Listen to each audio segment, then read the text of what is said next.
L'histoire du peuple juif vous intéresse? Retrouvez Liana Gurfinkel dans Un jour notre histoire sur Studio Kalita. C'est tous les matins pour découvrir ensemble les événements et les personnages qui ont fait notre histoire. Eliana, bonjour, Boker Tov, Chag Sameach.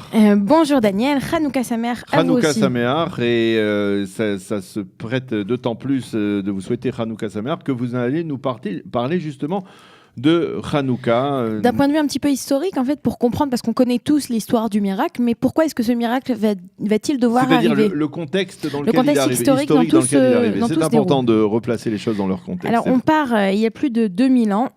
Pardon.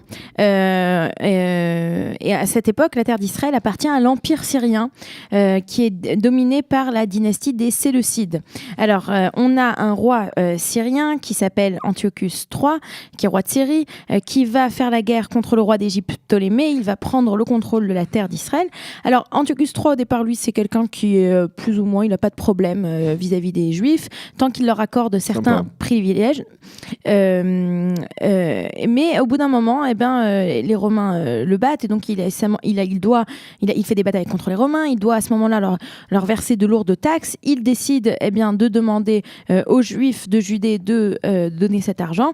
Et à sa mort, c'est son fils Séleucus IV qui lui le succède et qui opprime encore plus les Juifs. Et alors qu'on a donc cette oppression, d'un autre côté, on a aussi autre chose. On a l'influence de l'hellénisme, c'est-à-dire de cette culture grecque qui est une culture idolâtre, et ce qui pose de grands problèmes à la direction spirituelle du pays, à Yochanan, le Kohen Gadol, le grand prêtre de l'époque. Et puis Séleucus est assassiné. C'est son frère Antiochus IV qui lui va prendre le contrôle. Alors lui, si son frère et son père n'étaient pas spécialement gentils, alors lui, il est particulièrement un tyran.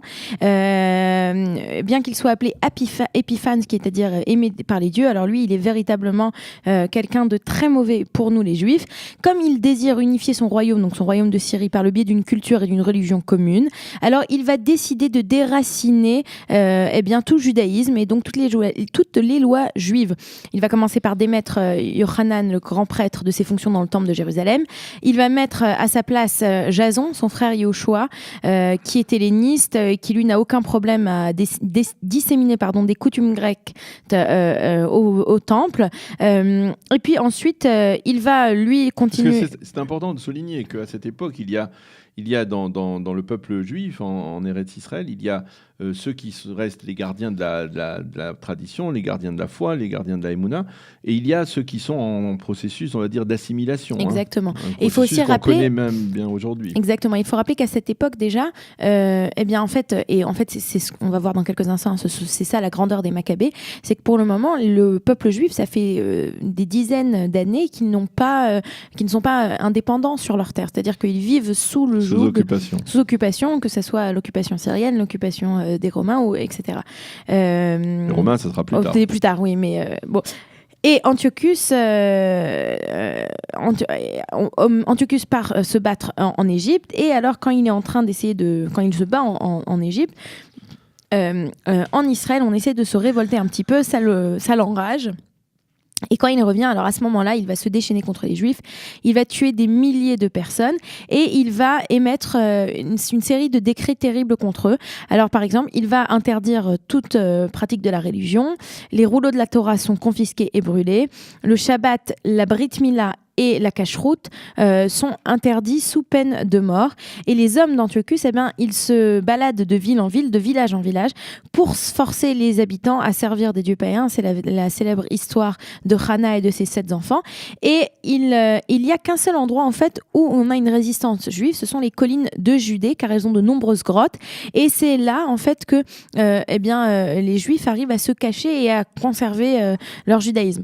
Et un jour, c'est comme je l'ai dit un peu plus tôt, ces soldats se déplacent d'un village en village. Ils arrivent à un village qui s'appelle le village de Modi'in, où vit Matityahu. Matityahu, qui est un vieux prêtre. On construit un autel sur la place du marché, et on demande à ce que Matityahu offre des sacrifices aux dieux grecs. Matityahu répond: moi, mes fils et mes frères sommes déterminés à rester loyaux à l'alliance que notre Dieu a faite avec nos ancêtres. » Et alors, à ce moment-là, un juif helléniste, lui, va s'approcher de l'autel pour offrir un sacrifice, et Mattityahu va prendre son épée, va le tuer, et ses fils aussi vont se lever et attaquer les officiers et les soldats syriens. Ils vont tuer un bon nombre de personnes et chasser les autres, et ils vont détruire l'autel. À partir du moment où ils vont faire cet acte, et puis tout le monde va entendre parler de leur acte, c'est le début en fait de la révolte, et on va les appeler, eux, les Maccabées. C'est de là donc qu'on a les Maccabim. Les Maccabim, eh bien, c'est toute cette famille qui décide de se battre et de défendre la Torah de Dieu. Et c'est à ce moment-là qu'on va commencer eh bien, une grande révolte. Antiochus, lui, il va envoyer son premier général Apollonius pour essayer d'écraser les Maccabim qui ont à leur tête Yehuda. Et c'est ainsi que c'est ainsi que Yehuda va réussir et vont reprendre le contrôle de la terre d'Israël. Et donc c'est la première fois depuis de nombreuses années que les Juifs ne sont plus sous occupation. Et quand ils vont arriver à Jérusalem pour la libérer, ils pénètrent dans le temple, le purifient de toutes les idoles placées, et ils cherchent donc à rallumer la menorah qu'ils n'ont pas. Ils créent un nouveau candélabre, et à ce moment-là, ils trouvent qu'une petite cruche d'huile d'olive pure portant le sceau du grand prêtre Yochanan dont on a parlé un peu plus tôt.